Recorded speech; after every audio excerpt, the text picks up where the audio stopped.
The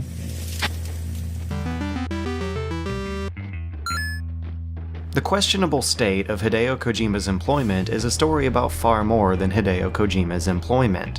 Politics, vice, and a massive corporate restructuring suggest that his contract is just one of many that has been changed.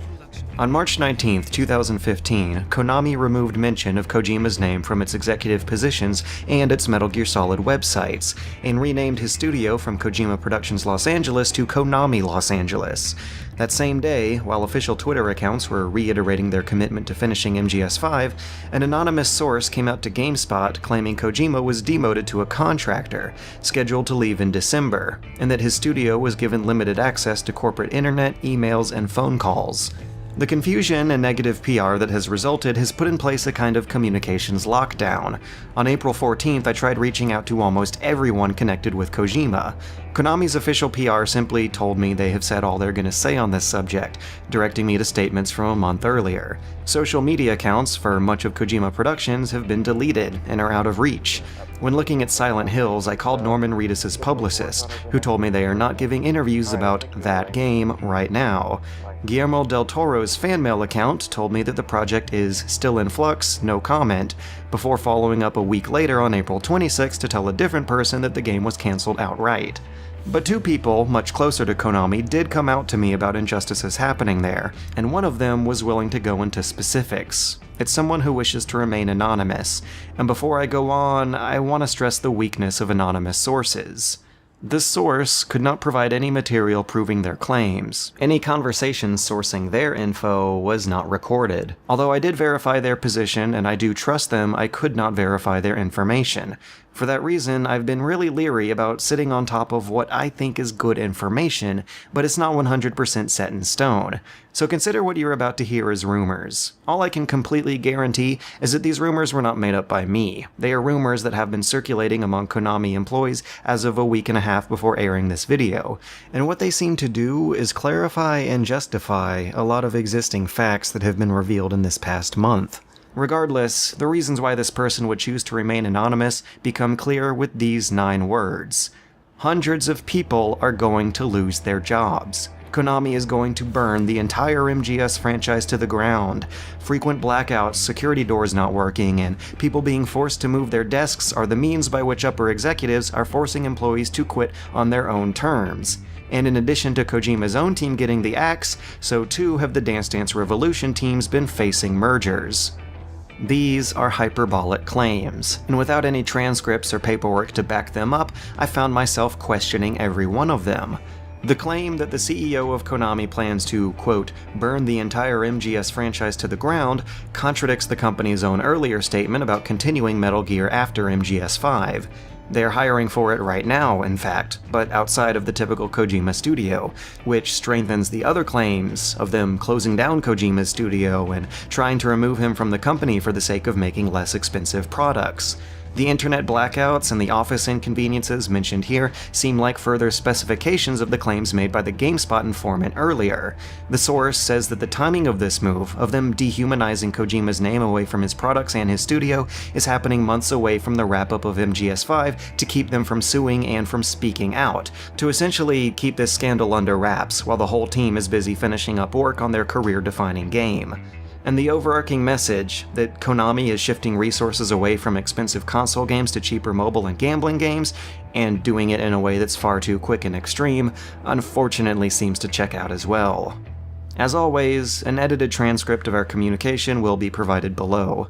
Until then, I'd like to shed some light on what this person was talking about. Konami's 3 biggest franchises are, in order, its Winning Eleven Pro Evolution Soccer Series, Metal Gear, and the Bemani Music Games brand, which includes Dance Dance Revolution. But in Japan, Konami has a stake in far more than just video games. They also operate health clubs as well as numerous gambling products, referenced here in their public financial statement as gaming and systems, in contrast to digital entertainment, which makes video games as opposed to slots and pachinko machines. And when combined, their non-video gaming businesses completely eclipse their digital entertainment revenue. Not by a wide margin, but not an insignificant one either.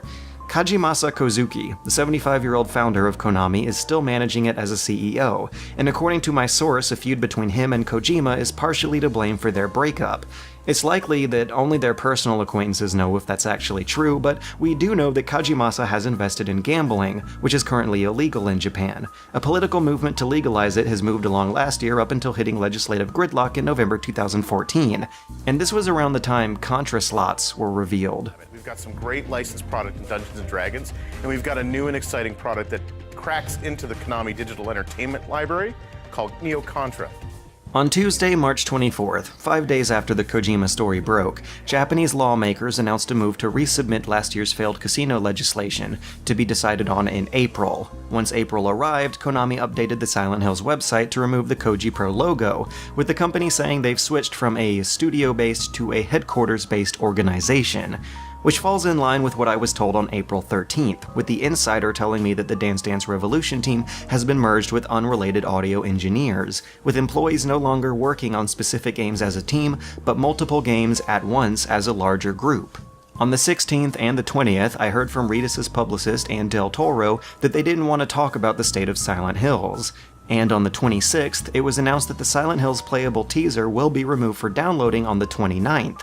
One day later, Del Toro announced at a Q&A that the game wasn't going to be happening at all. So if you were getting your hopes up for Silent Hills, or for big glamorous Konami console games in general, you probably shouldn't.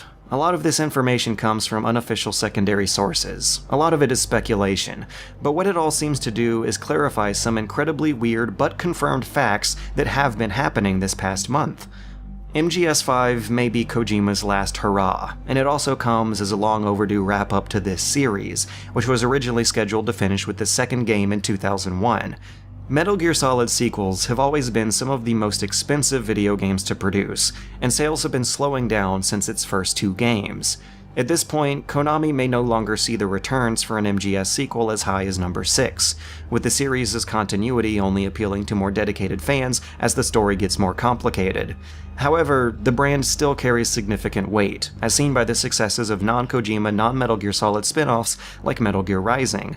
Metal Gear is still one of Konami's 3 biggest sales pillars, and it's unlikely that we won't see similar spin-offs in the future. But whether or not Kojima works on them, or whether or not they have anything to do with the mainline series, is far more questionable.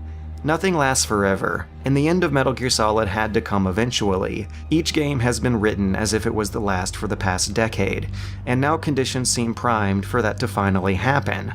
But I doubt anyone wanted to see it end like this, with a fight between two executives leading to absolutely petty problems for their staff, and the likely cancellation of what could have been a great game for the rest of us.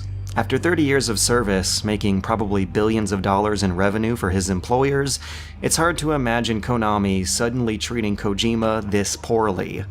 We'll see for sure what's going to happen to him after Metal Gear Solid 5 launches.